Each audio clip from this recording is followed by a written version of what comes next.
Hi y'all, today we're going to be making some sourdough biscuits. This is pretty quick, pretty simple. For this we got some flour, got some salt, we got some baking powder, we got some butter frozen, and we got our discard, our sourdough discard.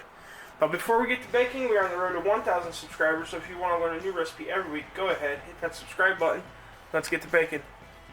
Alright y'all, so we have our stick of butter. One stick of butter, it is frozen. We have gone ahead, put it through a cheese grater, and then put it back in the freezer just to get it a little more solidified.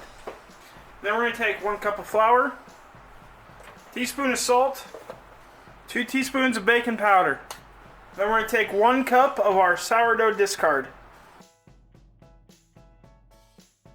And go ahead and start getting this a really good mix. So everything is incorporated.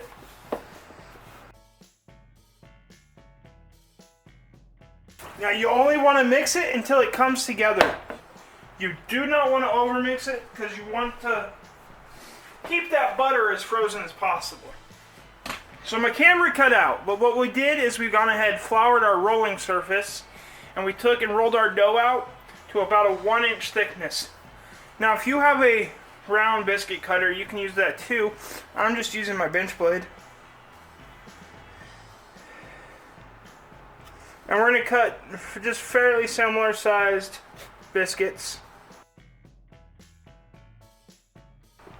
As long as they're the same thickness, that's all that really matters. Now we have a baking sheet that we've gone ahead and put some parchment paper on. We're going to go ahead and start scooping up our biscuits.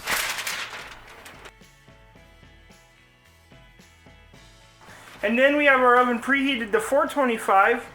We're going to go ahead and throw these in there for 20 to 23 minutes until they're golden brown. At that point, I'll bring you back. Hi y'all. And here we have it. We have some sourdough biscuits. You do not have to put yours on a cooling rack. I needed space, so I did. I would actually say probably don't put them on a cooling rack. Now you're just going to do whatever you're going to do. I'm going to smother gravy over these things. But if you like this video, go ahead, hit that like and subscribe button down below. There's a video over here that YouTube thinks you should watch. And until next time, keep on cooking on.